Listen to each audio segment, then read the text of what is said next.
Wolf Bride, Chapter 8, The Foundling. You wake slowly, taking in the peaceful morning light and shabby comfort of Morgan's cabin in the woods. Before the events of last night, some came crashing over you. Dancing with Layla in the bar, the bloody battle between the werewolf pack and the hunters outside of savory energy and power, and taking Layla to the hospital. Good morning. How are you doing? I am so glad to be here with you. This is the first day since I met you that I haven't woken up wondering if you're safe. Oh, you worry about me. Always. She offers you a cup of coffee, and you sit up to sip it. She smiles shyly as she sits down on the bed beside you. You lean close to her, the soft warmth of her lips setting you at ease. I confess I could get used to waking up next to you. Me too. Being with you out here is so peaceful. That's part of why I built this place, but having you here really makes it feel like home. Morgan lets out a heavy sigh. Last night was rough, but I hope you understand now why my work is so important. I know the werewolves are people, sort of, and you gotta know them as people, and you have, and but if they keep ramping up their attacks, well, you've seen it. They're basically unstoppable. Thunderhoof raises a sleepy head, blinks at you both, and then climbs into your lap and gets comfortable. I'm with Morgan. No more wolves. I'm not sure you get a vote. Thunderhoof pouts, but settles his head on your knee, and you stroke his soft back. If we can develop a cure, then the only option is silver, and I don't like to use that. An image flashes in your mind's eye, Morgan standing there with her gun leveled at Isabel, the werewolf's massive primal form, grumbling from the shot. Last night you were too focused on Layla to realize how incongruous that was, but now looking at Morgan's sightless eyes, how do you use silver? What? How do you fire a gun and hit your targets, Morgan? It's not like you saw where Isabel was last night. I told you, I don't need sight. I use my other senses to compensate. She's like Daredevil, basically. Morgan, how does that work, exactly? I don't know. I never really thought about it. Well, maybe you should. I'm just trying to understand. I can't explain it. It just works, okay? My senses are more sensitive than yours, that's all. I remember when you blindfolded me in the woods. You were blind for a few minutes, Celine. Imagine if you never had sight. How much would you have to adapt from birth to a world where everyone else has something you don't? Like wealth? Let that sink in there for a minute. You're right, I can't put myself in your shoes. Or parents. So, what sort of senses help you hit a target from 50 yards away? Scent, for one. A person's scent is unique to them, and if it lingers a long time, I can use it to track them. Then I kinda form a mental map based on how strong the scent is, how old, the direction of the wind. I don't think that's really possible. Morgan shifts uncomfortably, then nods toward the cabin door with a mischievous grin. I bet I could teach you how to do it. Let me guess, power, diamond choice. You follow Morgan outside where the wind is blowing steadily through the trees. Thunderhoof ambles sleepily out of the door behind you and wanders off into the trees to munch on some branches. Perfect. We'll use Thunderhoof. Stop by closing your eyes, get your bearings, notice the background sense, and try to differentiate them. Close your eyes and inhale slowly. They smell pine trees. You keep your eyes shut, trying to tease out the individual scents around you. Sap is really sharp under that, rotting leaves, maybe soil? Good. Now find your quarry. Slowly, a pungent animal aroma fills your senses, subtly rising from above the rest, and with it comes a stirring of power deep within. You kneel down, comb your hand through the soil, taking in the delicate, rich scent. Suddenly, everything is clear and sharply defined, the animal scent distinct above the others. You turn your head left and right, searching for it in the air. This is what you were born to do. That way. You take Morgan's hands, leading her to the next place you smell the pungent odor. The older a scent is, the more it will degrade, like stale coffee versus fresh brewed. Can you tell the difference? Thunderhoof's definitely spent a lot of time out here, but magic's thrumming in your blood. You feel as confident in your nose as a bloodhound, and you lead Morgan easily through the trees until you open your eyes, smiling to find Thunderhoof. Well, you made it pretty far from the cabin, Thunderhoof. The grass is greener here. At least now we know you can find him again if it wanders off. You stroke Thunderhoof's back until his little stubby tail flutters like a dog's. Meh.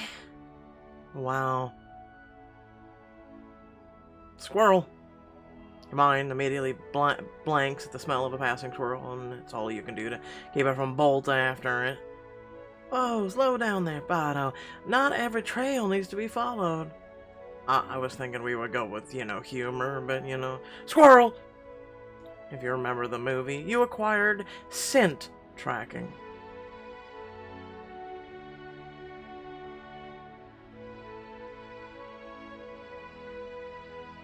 Later, over breakfast. Okay, but you gotta tell me how you learned to sense like that. I mean, it's not exactly a typical adaptation. I don't know, I always just came naturally, I guess. Were your parents blind too? That's not how blindness works. Actually, I was, abandoned at birth. I don't know anything about my biological parents. Morgan, I'm so sorry. She shrugs uncomfortably. It's fine, I've had a good life. Better than they would have given me, I'm sure. Oh, well, you mentioned your dad to me before. Yeah, he found me outside of town and raised me as his own.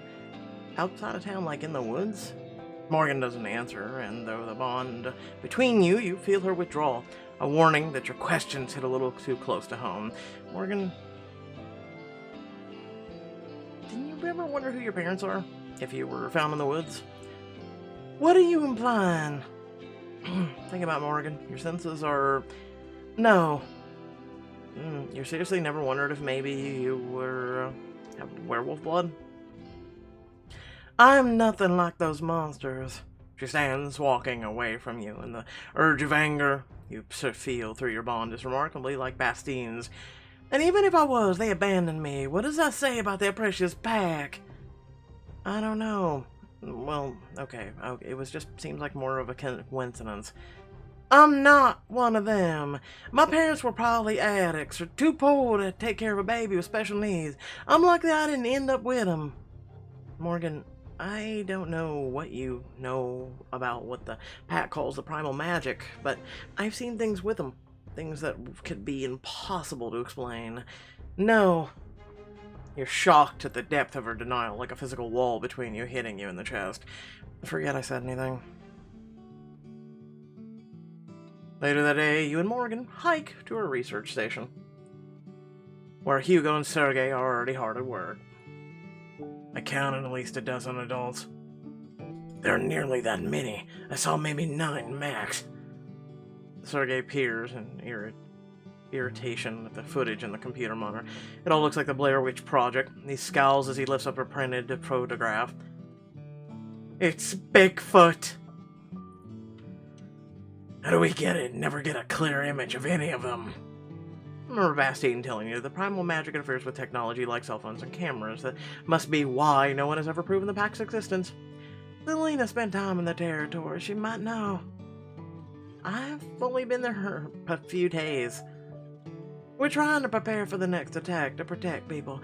Anything you know might help save lives. What exactly are you looking for? Everything. Whatever you can tell us. Numbers would help. How many adults, how many young? Anything about individuals. How to identify them. Which one poses the greatest threat? You hesitate, and Morgan's hand reaches for you, stopping a moment before touching you. I know you might feel some loyalty to him, Celine, but we're trying to head off problems, not cause them. Nothing. I'm not gonna spy for you, Morgan.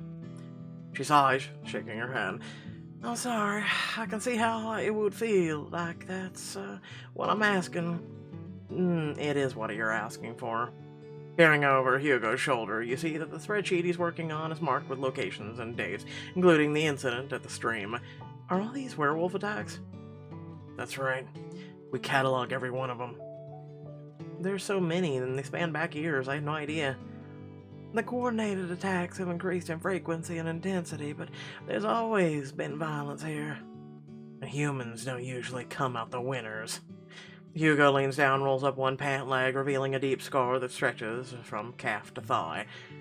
Ouch. Werewolf claws not the first time either.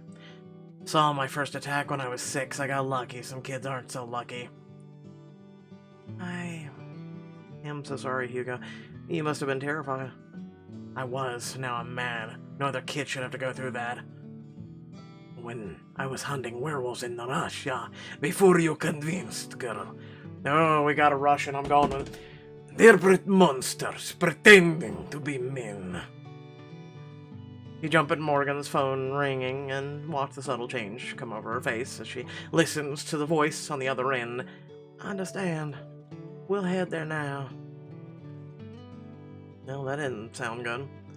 Listen, I don't based on people, like, based on what their name is. I just, I need more as a voice actor, you know what I'm saying? The boss wants a debrief on last night. Now, the two of you head back into town, right to SEP headquarters. The damage from last night is still evident. Police are roping off the scene, questioning witnesses on the sidewalk, while townspeople gawk or help with the cleanup. The scent of werewolves, earthy and wild, still hangs heavy in the air, mixed with human sweat and blood. One scent in particular calls you, a heady spice that's vividly familiar. Bastien. The scent trails hold from the night before, but it still tugs at something deep inside. It looks even worse in the daylight. It always does. Come on, we need to find out what people are saying about what happened. Morgan heads towards a woman in a waitress uniform who's sweeping broken glass off the sidewalk, and you follow. Excuse me, did you see what happened here last night? Oh, sort of. I was working. Woman gestures to a bar where you and Layla danced what feels like ages ago. I heard lots of ruckus, shouts, gunshots, that sort of thing, but then other people were running around saying some crazy things. Like what? Like rabid animals were attacking people. Somebody came back and said it was a Bigfoot. Just crazy talk. She gulps as she watches a car with a huge dent in the side get loaded onto a tow truck. Animals don't do that. Sounds like people were partying pretty hard last night. I've seen wild nights. This was something else. Well...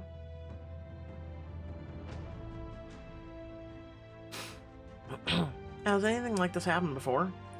My friend who works at SEP says there's some low-life eco-terrorists trying to get them to stop mining. They've tried stuff like this before. Don't know who, but they're definitely not locals. Half the town works for SEP. We'd be nowhere without Mr. Sayer. Yeah, okay. The security guard calls to Morgan. Mr. Sayer's ready for you now. He's a security guard, man. Damn, he gets around. Thanks. We're on our way. She nods for you to follow. As you head inside, you whisper, listen, why is she even in this meeting? Okay, I've heard a lot about the Sayer guy. He owns SEP and is basically the most powerful guy in town. He's your boss? He's the one who sponsors my research. So he knows about werewolves?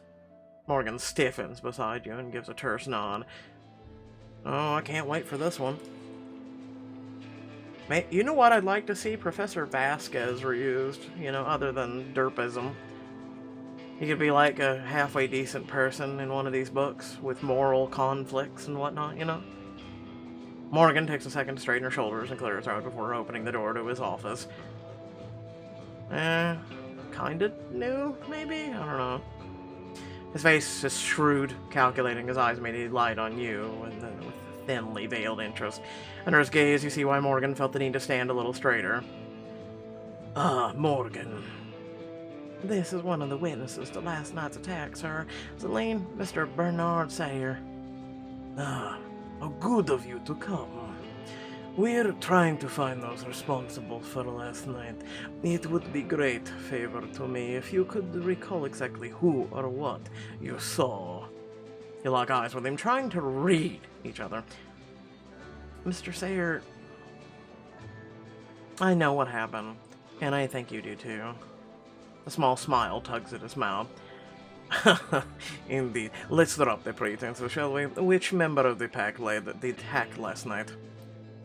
I wasn't there when it started. I saw Isabel there, there's ranking member, and there's others probably followed her lead. But I'd bet money that it was Jet's idea. Is this so? I would have assumed Bastien was behind such a thing.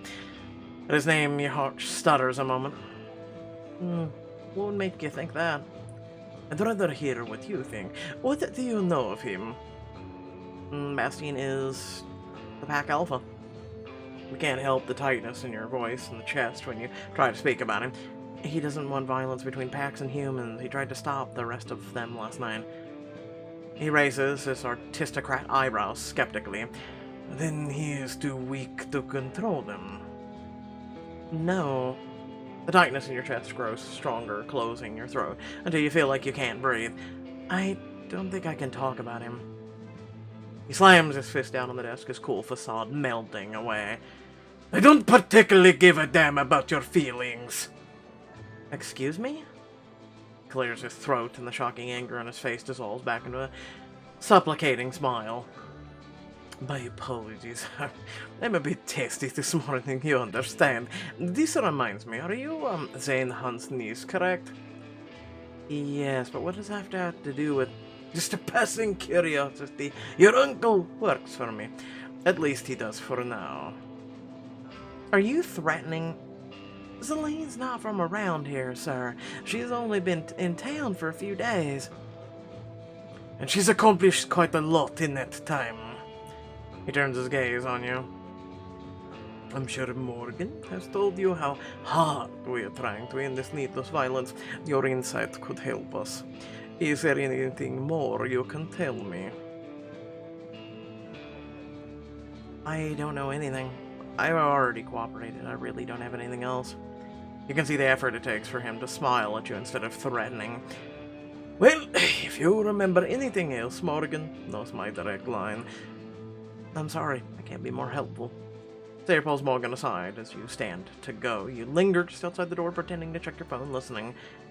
She's valuable, keep her close at hand, should we need to know more. Of course, sir. As you walk outside, Morgan stops and catches your hand gingerly. Celine, I'm sorry I didn't warn you. He can be intense. He's used to giving commands and having them obeyed.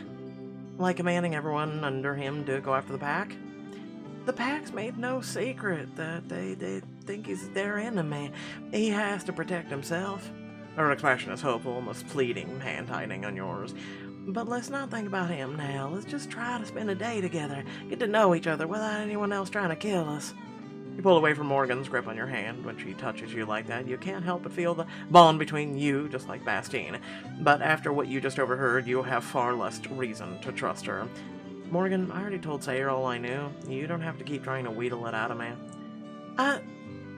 Yeah, what do you want from me? Listen to me.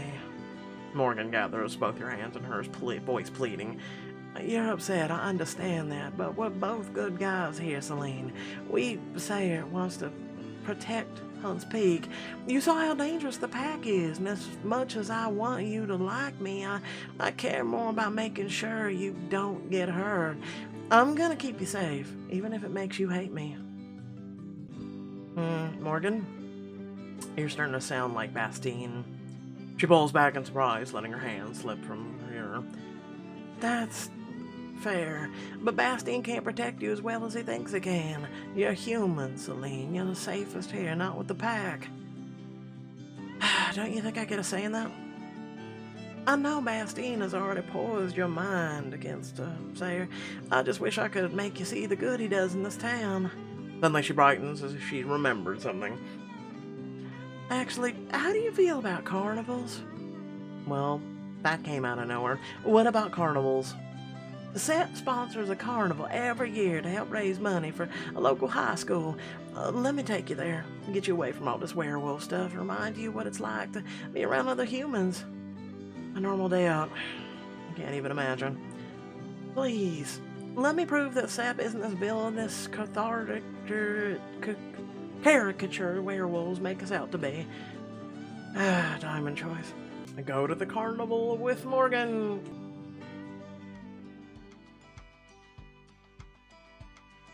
haven't been to a carnival since I was like a kid. The carnival is set up on the grounds of a local high school. Flashing lights, sounds, colors are overwhelming after days in the quiet woods. Wow, look at this place. Half the town must be here. I mean, I would, but... You shove at her teasingly, and you both laugh. Sorry. At least it sounds fun, right? Vroom. A rickety roller coaster car zips past, bells and whistles filling your ears, along with the laughter of little kids. It's nice to hear happy chaos for once. And that smell. Funnel cake. Pure sugary delight. You meander through the crowd together, dodging sticky-fingered children with cotton candy and roving bands of teenagers. The carnival's a beloved tradition here, a chance for kids to have fun, and even draws in some visitors. The high schools use money they made here to build a new auditorium and improve their arts curriculum. The Sayers saw it too personally. That's, very nice of him. He didn't exactly strike me as the warm and fuzzy type. He's not, but he's done a lot for Hunts Peak. Not just proving or providing jobs, but giving back in other ways. I went to the high school. We're part of the poorest district in the state. We never could afford any of this on our own. The first carnival was actually my junior year. I helped organize it. I'm always the overachiever, huh? Morgan smiles at the memory. Back then, it was all student-run, so I had to work hard if we wanted to get anything done. I couldn't believe how many people showed up to support us. Perks of living in a small town. Everybody's rooting for you. That's when I decided no matter what, I'd always come back to Hunts Peak to help the people here make better lives for themselves. Morgan, truly admirable. She shrugged off the praise with a self-conscious smile. That's not why I did it, but thanks. She turns to the side, listening, and you realize you can faintly make out the cry of a barker a few stalls away. Step right up, hit the prize, or hit the target and win a prize. Up for a game? She leads you over to a booth where a family is trying to pop balloons with darts. Think you can beat me? Oh, get ready to lose, Morgan. Morgan pays the attendant, and you each get a dart. You find your stance, line up your aim, and... You pull your arm back and let the dart fly true. The balloon explodes in a satisfying pop. Good arm. You better believe it. And the lady wins a prize. Morgan smiles at you as the attendant hands over a small stuffed bear. Morgan steps up to the booth. You bite your lip, wondering how she's going to pull this off. Pop, pop, pop, pop, pop. 3 darts fly through the air, striking the target. Whoa. Morgan collects her prize and offers it to you, a colorful stuffed animal. Here, this one felt the fluffiest. Morgan won this for you. So, you did that by smell too? Oh, well, let's ride the Ferris wheel. You let her change the subject, following her across the fairgrounds to the Ferris wheel. Haven't been on one of these in a long time. Climbing on, you sit hip to hip in the small gondola, slowly rising above Hunts Peak. Tell me what you see. Well, we're going up now. I can feel that. The carnival's down below us. I can see Sayers' headquarters. Looks like they've already got people working on repairs. Outside the town, it's nothing but green. Miles and miles of it. As the Ferris wheel climbs higher, a cool breeze rushes past you, but the warmth of Morgan's body beside you takes the chill out of the air. What are you thinking about? I'm thinking about... to preserve the wilderness. It's a big job, and it's responsibility of every one of us to be good stewards. You know, the pack feels the same way, right? Their methods leave a lot to be desired. The gondola sways as the Ferris wheel starts moving back down again, the wilderness dropping out of view. As the Ferris wheel slowly grinds back towards the ground, Morgan's tone turns somber. I'm sorry you got caught up in the middle of all this, Celine. It must be hard coming in from the outside, not knowing who to trust. You make yourself smile as you take her hand to help her dismount from the gondola. I trust I can kick your butt at skee-ball. Oh yeah? Try me. That night, and find yourself back at Morgan's cabin, sleeping soundly. Let me guess, Bastien. In your dreams, you walk through the hospital. Callum is ahead of you, shoulders tense, smelling of worry and pain. What if she's not okay? What if the baby's not okay? Layla will be fine. Dimly, you realize you're dreaming through Bastien's eyes, seeing his memories from the day. There's my girl. How are you? Callum sits on the edge of Layla's bed and strokes her hand. She pushes herself to a sitting position, meaning a smile with her own. Aside from the terrible hospital food, just fine. Thanks to Celine. Where is Celine? Why is she not with you? I told her to go on home. I figured there was no need for her to sleep in the waiting room when I got this comfy bed. She's not with her uncle. We just came from there. She's not? Then where is she? You feel Bastien's growing alarm. You are missed, and he has no idea for how long. I must find her. The hospital fades, and now you are with Bastien as he scours the forest in wolf form, trying to pick up your scent.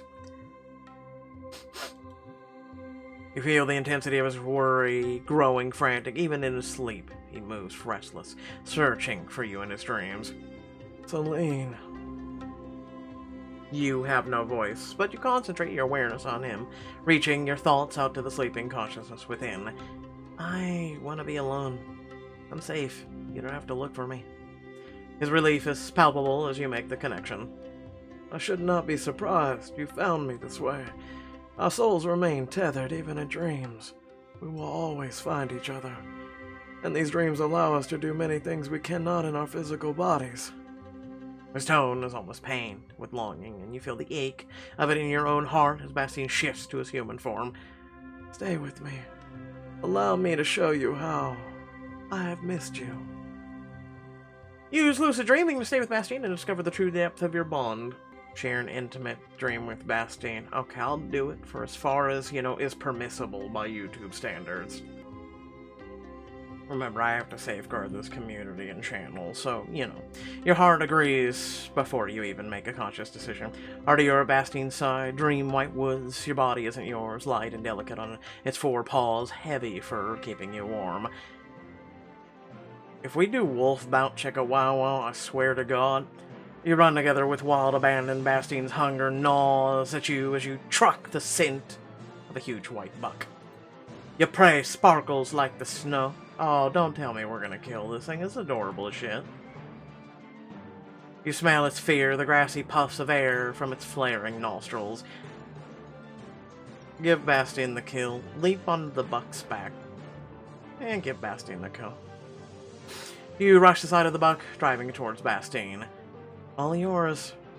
Bastien lunges and tears at the buck's windpipe with efficient, elegant strength. It collapses to its knees, and you crouch beside Bastien to feed on its lifeblood.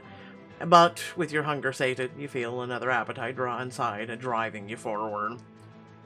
And now you are running, Bastien pursuing you. Your feet pound against the hard ground, though deep down you know that you don't really wish to escape. His voice echoes, turning to words in your head full of dangerous promise. I will catch you, Celine. I am the strongest, fastest, the only one fit for you. Evade. Your heart pumps madly, your paws fly, hardly touching the forest floor. You want me, come and get me. Oh, I will. You dream. The dream forest is endless, but Bastien never tires. No matter how you zig and zag, he steadily closes the distance until he catches up to you, his teeth grasping at the back of your neck and bearing you to the ground. You roll together and realize with a start that you are now both human, and the forest floor has become the blankets of a bed. The Bastien looks down from the top of you, and eyes glinting with a victory and lust. You look good on your back. Draw out the chase. I don't give up that easy. You roll away from him, making him grab for you. His hand catches and tugs your ankle before you kick him away. You pull back, teasingly scalding him. I am not a prize you get to win. Only I say when you get to touch me. His lips curl back into a smirk, and he growls deep, lunging for you again, this time grabbing your hips as you writhe away. And I shall endeavor to prove my worth and my undying devotion. He leans down to nip at your shoulder, canting, his hips against yours. I will find you again no matter where they have hidden you. I will follow our bond and bring you back. He punctuates his words with hard kisses, making you gasp, and something about it pierces the unreality of the dream. You struggle to hold on to what you really want. I want to get back to my regular life. You glare at him in defiance. My life is mine. I go where I want, and if you keep trying to trap me, you'll lose me forever. You glare at each other, panting, vying for dominance. Despite yourself, you still want him, but you will not change your mind. Damn it, Celine. I've never in my life met someone as stubborn as you. That's me, all right. I take pride in that stubbornness, thank you very much. Maybe look at a mirror. The swell of his anger is equally matched by his lust, and you know he feels the same in you. He drops his head to kiss the base of your throat and groans helplessly. You do not know how I have been aching for you. As the full moon said, I came back to myself, and all I have longed for is your touch. My lips on yours, your body beneath mine. In the dream, he loosens his hold on you, sensing your hesitation. But I only want that if it is what you desire. I will not take what is not freely given. Bastien, you feel cold when he rolls away, and something inside you aches, even as you stagger towards the light of dawn and freedom. But your connection to Bastien doesn't end as your eyes slowly open to see Morgan's cabin. You sense Bastien still, his awareness also emerging from the dream. What is this? Celine, wake up. You were groaning in your sleep. Bastien's shock at seeing you with Morgan reverberates through the bond across miles of open land. Uh-oh. As he shifts into primal form, calling on all members of the pack to come to your rescue. I think we might have a problem. No, really? The pack descends upon our cabin, intent on bringing you back into the fold. Will you go willingly or fight to remain free? Without further ado, thank you all for watching. Please remember to like, share, and subscribe. Head in the description below. Links to social media, Discord, and a few links to support me and my content. Without further ado, again, so with Sergei, you know, you see a character, right? And then you give him the, well, you know, he's kind of got the grasp of this, you know. And then, then you confirm something, right? Like, I don't go needlessly and baselessly off just a name. If that's the case, then you would think I'm, like, just a regular, like, white dude, right? And then, no, you would be anything but wrong. So, that being said, had to confirm it, even though Sergey is a Russian name, and that goes with my Russian brothers, okay? You just need to know these things. So I like, basically for you guys who, don't know voice acting, right? We are given a script, right? We are given a script. We are given characters, and we are allowed to ask questions and whatnot. So we're like, okay, what is the motivation for this character? What is the background for this character? You are allowed to ask any and all questions, especially and the persons that are doing these characters that have selected you as a voice actor and whatnot. They want these questions. They actually love their brains picked and tantalized about these things because they want to make sure that you have the best possible grasp on the character that you are literally and figuratively going to do. So it's kind of hard when you open a book, right? Then you're just like, hi, welcome, there's John over there. Well, we don't know shit about John, really, and literally we're spending chapter after chapter after chapter barely getting to know John, and that's the Pixelberry side of things, okay? They don't just tell you shit and then get on with the story. They drag shit out for like 12 chapters, okay? That's just how this shit works, okay? Look at Zig from Freshman. freshman. Perfect example, okay? This has been going on with Pixelberry for 5 years, okay? And it's just bad story writing. You look at some of the biggest, like, novels, books, movies, TV shows, and everything else, and they kind of give you, like, at least a foundation for a character, right? And then you go forth. Okay? It's kind of like Harry Potter. We found out everything about Harry Potter in, like, literally the first book, let alone the first movie, okay? And then it grew from there, okay? That is literally and figuratively the good writing, okay? And so, yeah, moving on. Without further ado, you guys know what to do. Much love and appreciation. I'm going to be catching up on Shipwrecked as well as Wolf Bride for the next few days, as well as tons of other content. I have like 50 plus videos that is waiting to be published, and you can only do them in a paced amount, or you guys will never receive notifications of it, and or you guys will receive, because of the algorithm on YouTube, will be flooded with other videos that are suggested to you, and I don't want to screw up your algorithms, okay? So I'm literally, as a content creator, taking you into account, but I digress. Thanks for watching. Peace out.